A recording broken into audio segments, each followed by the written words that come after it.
Olá, quinta aula sobre o conteúdo flexibilidade.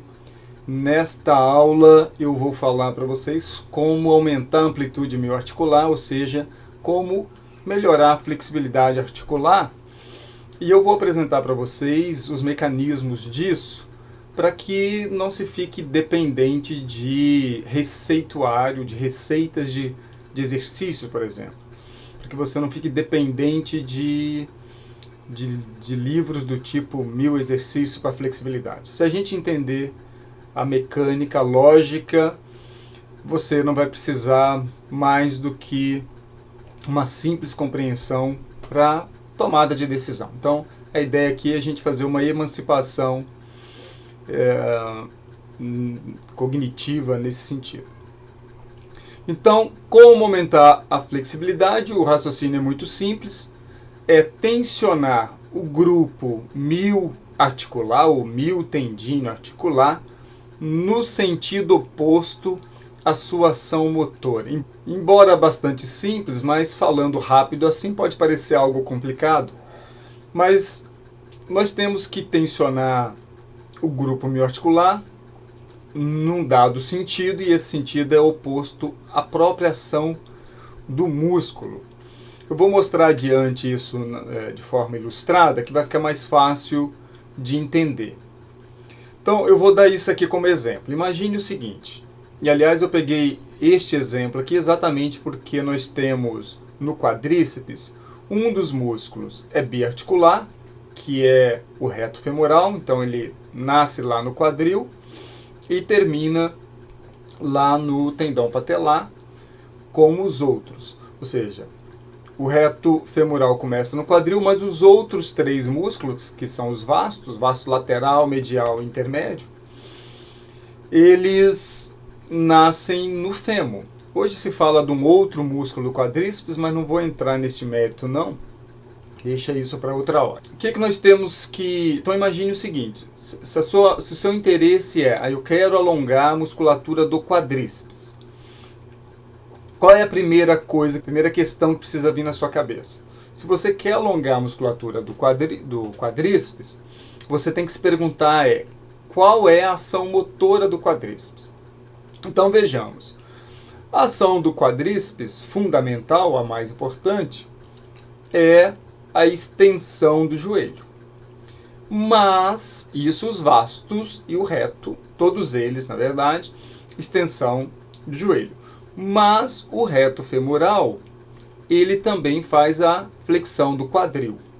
Então o quadríceps tem essas duas funções, os vastos e o reto femoral na extensão do joelho, e o reto femoral isoladamente na flexão do quadril, isoladamente em relação ao quadríceps, né? Mas há outros músculos que fazem a flexão do quadril.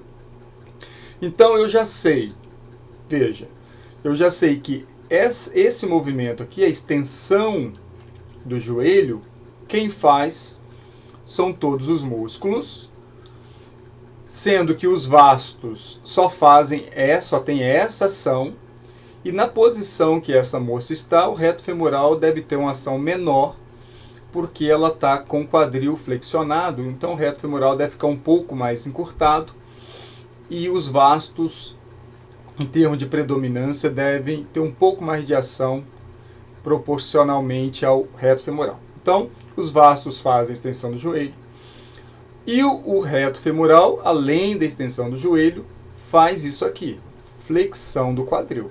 E veja que aqui eu tenho só a flexão do quadril mesmo, porque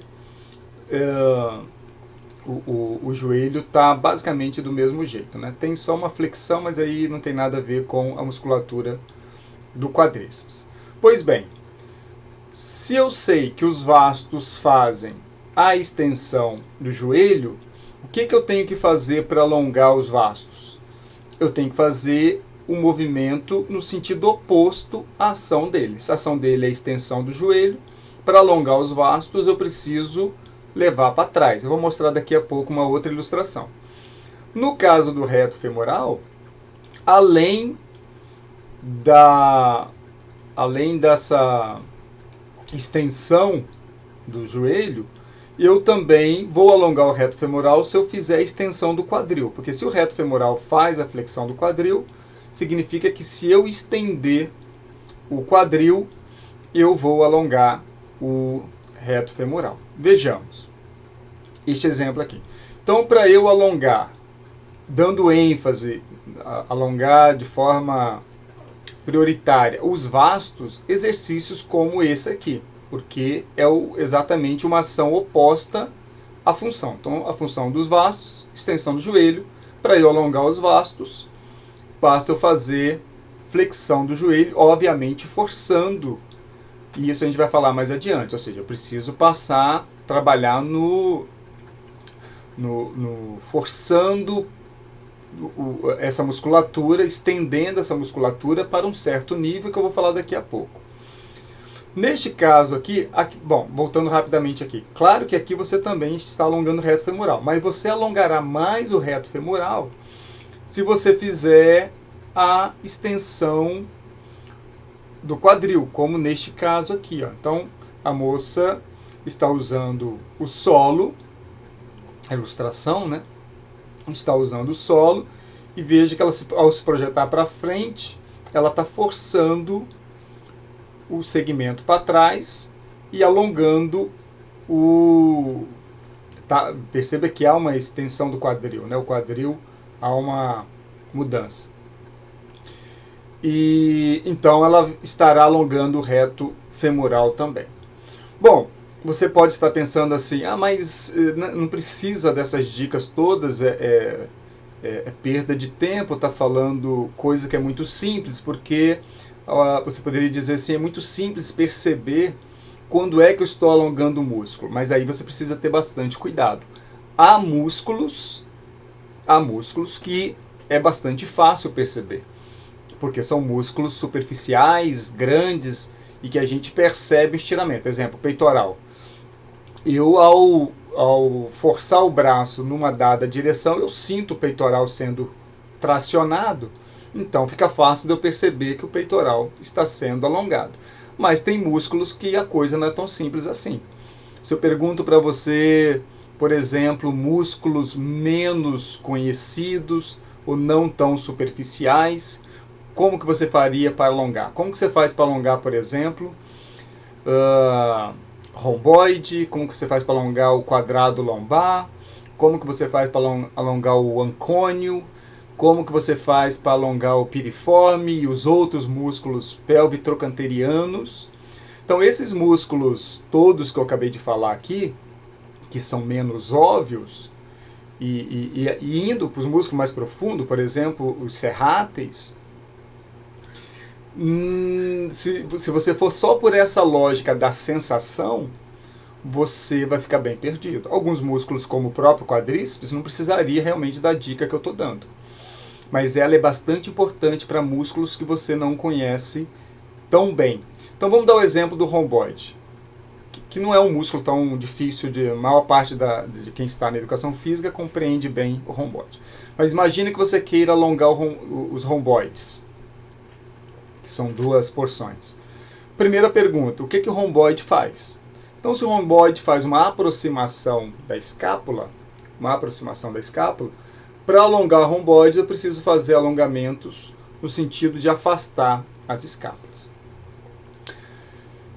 Vamos um dever de casa aqui para todos. E também isso que eu estou falando, essa lógica que eu estou apresentando para vocês, ela te permite explorar melhor os movimentos. Vou dar esse exemplo do peitoral, é interessante. Veja o peitoral. O peitoral tem várias funções. A mais importante, a mais conhecida, a adução do ombro, principalmente, então ação muito importante naquilo que a gente chama de adução horizontal do ombro. Eu sinto muita falta da aula presencial quando eu falo de flexibilidade, porque eu fico sem condição de mostrar movimentos, né? Então eu tento corrigir isso sempre que eu lembro, botando algumas imagens como essas, assim, para facilitar. Mas tem hora que eu não consigo antecipar. Principalmente para quem não é da área e está acompanhando, né? Quem é da área sabe muito bem o que é a adução horizontal do ombro. Agora, a adução do ombro e horizontal, não, eu estou falando da horizontal, que é um plano, mas ela pode ser feita em diferentes planos, embora a gente habitualmente considere 3 planos, mas há, na verdade, outros planos. Quando eu penso em planos oblíquos, dá para eu pensar no movimento do peitoral em diferentes pontos. Mas enfim, se o peitoral faz uma adução do ombro, como que eu alongo o peitoral? Fazendo uma abdução e forçando, obviamente, esse segmento. Se ele faz uma adução do ombro horizontal, então para eu alongar, também vou conseguir alongar o peitoral fazendo uma abdução no sentido oposto, obviamente, também horizontal. Se eu penso num plano oblíquo, também é só eu fazer no sentido oposto, permanecendo no plano oblíquo. Agora vejamos outras coisas. O peitoral, ele também faz rotação medial do ombro. Né? Uma rotação, não sei se estão conseguindo enxergar, mas uma rotação para dentro do ombro. Fica bem difícil de eu mostrar. Na verdade, quem é da educação física sabe o que eu estou falando, mas para quem não é da educação física e está acompanhando, às vezes vai ter uma dificuldade. Mas, tendo alguma dificuldade, é só jogar no Google rotação medial do ombro, procura um videozinho que vai entender fácil. Então ele faz uma rotação medial do ombro. Então eu também posso alongar o peitoral fazendo o movimento oposto, de rotação externa do ombro. Então quer dizer que a rotação externa do ombro eu vou alongar o peitoral? Também vai alongar, já que essa é uma função dele, fizer no sentido oposto também. O peitoral, ele faz flexão do ombro e extensão do ombro dependendo de onde parte o movimento. Se você partir lá de trás, lá da extensão, para fazer a flexão, o peitoral vai trabalhar por uma boa amplitude. Se eu fizer algo como um exercício como o pull down, colocando já com o ombro bem flexionado, o peitoral também participará trazendo o braço para baixo. Sabendo dessas funções e dessas posições que ele está trabalhando iniciais, eu também posso forçar no sentido oposto. Então, eu estou dando esse exemplo do peitoral exatamente porque, habitualmente, quem vai alongar o peitoral costuma usar um movimento ou 2 só. Basicamente, o sentido oposto da flexão horizontal, ou às vezes uma extensão do ombro, alguma coisa assim. Mas tem mais coisas que daria para fazer, tá? Então, resumindo aqui, para você não ficar dependente de 1000 exercícios para flexibilidade, o que você precisa saber é, bom, óbvio, primeiro, qual é o seu objetivo? Meu objetivo é alongar trapézio. Então, a primeira pergunta, quais são as funções? E, aliás, o trapézio tem algumas funções, porque ele é muito grande. Tem função lá para cima e função um pouco mais para baixo. E no meio. Quais são as funções do trapézio? Se o trapézio faz, por exemplo, elevação da escápula, quer dizer que se eu fizer movimento de tracionar a escápula para baixo, eu vou alongar essa parte do trapézio.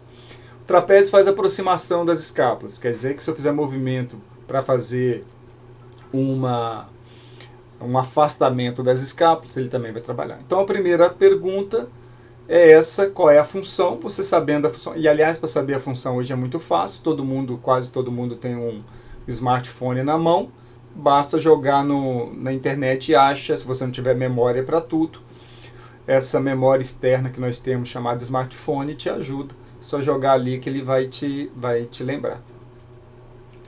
E até onde eu devo forçar essa estrutura tecidual? Bom, um marcador que ajuda bastante é o que a gente chama de treinar no limiar de dor ou limiar de desconforto. O limiar de dor ou desconforto é o ponto onde a pessoa percebe esse desconforto, essa dor, e sente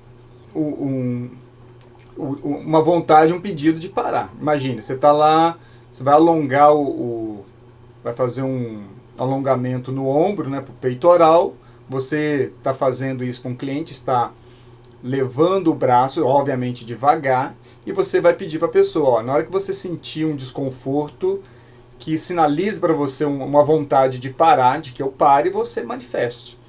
Então a pessoa vai indo, até que vai chegar uma hora que ela falou, aí, tá bom, parou, né, já está desconfortável. Se você treinar neste ponto e treinar assim sempre, você vai ter ótimos ganhos de flexibilidade. ótimos ganhos de flexibilidade. Então, esse limiar de dor e desconforto é a intensidade de estímulo que se percebe a dor ou desconforto. Alguém pode perguntar assim, mas se eu passar desse limiar de dor, ou seja, se eu for num ponto além da dor, além de um desconforto inicial, tem problema? Bom, na verdade, toda vez que você vai desobedecendo um ponto de dor, porque a dor é sempre uma sinalização de que algo está errado, toda vez que você vai desobedecendo, você vai aumentando o risco. Você não... É bem frequente, não é incomum as pessoas passarem do limiar de dor e não ter necessariamente problema estrutural. Se você passar do limiar de dor e não tiver lesão, claro que você vai ter ganhos mais rápidos do que se ficar só no limiar de dor, mas não é recomendável, porque a dor é exatamente um estímulo para dizer que a partir daquele ponto a coisa está ficando perigosa. Mas são mecanismos diferentes. O quanto esse conjunto estrutural vai tolerar de tração não tem necessariamente a ver com o momento da dor. A pessoa poderia ir mais, talvez bem mais, e não ter nenhum problema. Mas como nós sabemos que treinar no limiar de dor ou desconforto já é suficiente para ter bons ganhos de flexibilidade, então essa é a recomendação. E obviamente à medida que você vai treinando, você vai ficando mais flexível, e este limiar de dor e desconforto, ele vai aparecer numa amplitude cada vez maior. Ou seja, você sempre vai conseguindo um pouco mais, um pouco mais, um pouco mais. E você vai ter ganhos relativamente rápidos. Flexibilidade, a gente consegue um ganho relativamente rápido. Em poucas semanas você consegue bastante coisa de flexibilidade. Então, pensando em saúde e qualidade de vida, treine basicamente obedecendo isso aqui. Atletas costumam desobedecer isso, não que eu não recomendo, obviamente, que desobedeça, mas a gente sabe que há gente que força para além disso. Estava até falando em aula recente que dançarinas e ginastas que eu já conversei que precisam de muita flexibilidade, quase todos já tiveram lesão, praticamente todos que eu conversei. Porque, de modo geral, eles não obedecem o limiar de dor e desconforto, trabalham além disso, e toda vez que você vai testando o limite do seu corpo, há uma chance razoável de uma hora você encontrar esse limite, e obviamente você vai saber qual é quando você passar dele. Então, mas treinando assim vai funcionar muito bem e você não vai ter lesão, falo por experiência. Treinando assim, nunca tive nenhum problema. Já tive quando eu tentei passar. Então não faça isso. Então fica essa dica que eu acho bastante importante para não ficar dependente de exercícios para tal coisa. Até porque a internet hoje é muito perigoso. Um mecanismo muito comum das pessoas no momento que nós estamos, estou gravando isso em dezembro de 2020, que nós estamos muito dependentes da internet. Então quase tudo a gente busca rapidamente na internet. Só que quando você busca, por exemplo, opções de exercício de flexibilidade para, sei lá, peitoral, você não pode ter fontes boas e fontes ruins, pode ter coisas verdadeiras e coisas que não são, e você e aí passa a ser perigoso. Por isso que é bem importante você ter domínio desse conhecimento para não ficar refém dessas coisas. Claro que não tem problema você buscar na internet, às vezes, para lembrar alguma coisa que você eventualmente esqueceu, porque a nossa memória, obviamente, ela tem limite, mas não para seguir à risca aquilo que está na internet sem ter clareza da fonte. Então, na próxima aula, eu vou falar de respostas agudas ao alongamento. Então, quando a gente faz alongamento, o que a gente espera do ponto de vista de respostas rápidas, naquele momento, logo na sequência do alongamento, por exemplo. Livros que eu costumo usar, embora para essa ideia ali, eu acho que não está escrito desse jeito como eu apresentei para vocês, essa é uma interpretação minha para tentar facilitar, mas são alguns livros que eu já citei. E tenho sinalizado que neste livro que está gratuito no nosso site, tem um capítulo de flexibilidade bem interessante, para fazer uma introdução à flexibilidade. Uma leitura bem simples, fácil, vale a pena. E nós temos um blog onde a gente publica assuntos interessantes, com boa, obviamente com fundamentação. E também vale bastante a pena dar uma lida também rápido, leituras bem acessíveis, numa linguagem que não é aquela linguagem tecnicista da ciência. É uma forma de passar um conhecimento científico, mas não com uma linguagem tão dura. Então é isso. Até a próxima aula que eu vou gravar daqui a pouquinho.